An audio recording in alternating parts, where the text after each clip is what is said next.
just wanted to make a video. I didn't really do much today. Today was kind of a boring day, but getting tomorrow I'll probably be doing a lot of laundry, getting ready for my trip this weekend. I'll be leaving town. I'm going to my grandmother's for a couple months. I'll be there from about this weekend till the closer to the beginning of November. So it'll be nice to kind of get out of town for a little bit, get away from all this stuff, because a lot of you may not know, but I run a multiplayer server for a game that I play, so I'll be taking a break from that. We don't have very many members, but I mean, even with just almost 20 members, it gets kind of stressful because you got all these things you need to worry about, but it's nice to have some of the people that I have that help me run it. I mean, really, it's only two of us that run it, but it kind of still gets pretty hard sometimes, and so a lot of it gets pretty hard. But I'm just sitting here, kind of chilling at my desk. I'm about to start making the intro that you guys will probably see at the beginning of this video. So I'm hoping y'all will like that. I don't really know how to make an intro, so I'm going to be trying to find tutorials on YouTube on how to make one. But I'm going to try and make it my own because I really want it to look really good. I know that some of you may not have liked the intro from the last video. It was kind of crappy. It was basically just something I made in Paint really quick. I think that'll have a huge hit on the video hits that I get. But right now, last I checked, the video hits were up to 13 from our last video. And the total watch time was 45 minutes. So I want to thank everybody who watched my last video. I really appreciate that. And I'm really hoping that this channel helps a lot of people, because that's my goal, is to help as many people as I can that go through some of the things that I've been through. I just really want to give, like, if you're a parent watching this channel of a kid with Asperger's or autism or anything, I want to tell everyone that there is hope. Because I know sometimes may seem like they're hard, but everything gets better. I mean, my whole teenage career, I'm going to call it a career because that's what it was, because I was going to school, stuff like that. I mean, let's go back and look. My first hospitalization was when I was 13. I was at a hospital in Evansville, Indiana. At this time, I was living in Kentucky, up in western Kentucky in McCracken County. And my first hospitalization was a hospital in Evansville called Deaconess Cross Point. I mean, that hospital was pretty good. I mean, no hospital is good. They're all bad because you're on lockdown 24/7. But, I mean, I learned some stuff there. I got to get away for a little bit, and I think that's something that I needed from some of my hospitals. And then, so my first hospital was when I was 13, and then I think my next hospital was about a year later. I went to the same hospital.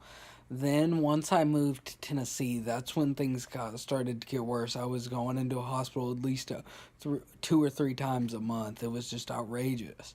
I've been to so many hospitals. I've been to Cumberland Hall in Hopkinsville, Kentucky. I've been to a ton in Nashville. I've been to one in Atlanta. That was really bad. I didn't like that one. I've been to all kinds of hospitals. Most of them were in Nashville. And then let's talk about my residential facilities. I was in a residential facility in Linden, Tennessee. It was called Deer Valley. That place was really helpful to me. I really benefited from that one. And then my next one was at a place called BCERT in Memphis, Tennessee. More in Bartlett, Tennessee is where it was. And that was a level 4 facility, so that was more along the lines of like a hospital. You couldn't go anywhere without a key card, and it was pretty rough because there were some kids there that all they did was fight, and so you had to watch what you say every time. And then about a couple months later, I think it was about 8 months later, I stepped down to the level 3 on that same campus, and that's more. Level 3, you have more freedom, but you still don't have all the freedom you would in like a level 1 or a level 2. And so, I mean, you get to go outside more often. You're not in a fenced-in area. You get to do more activities. and that one was pretty good too. But all that, I was the both of these places all together, BCERT and not Deer Valley, the Bartlett campus is what it was called, the level 3.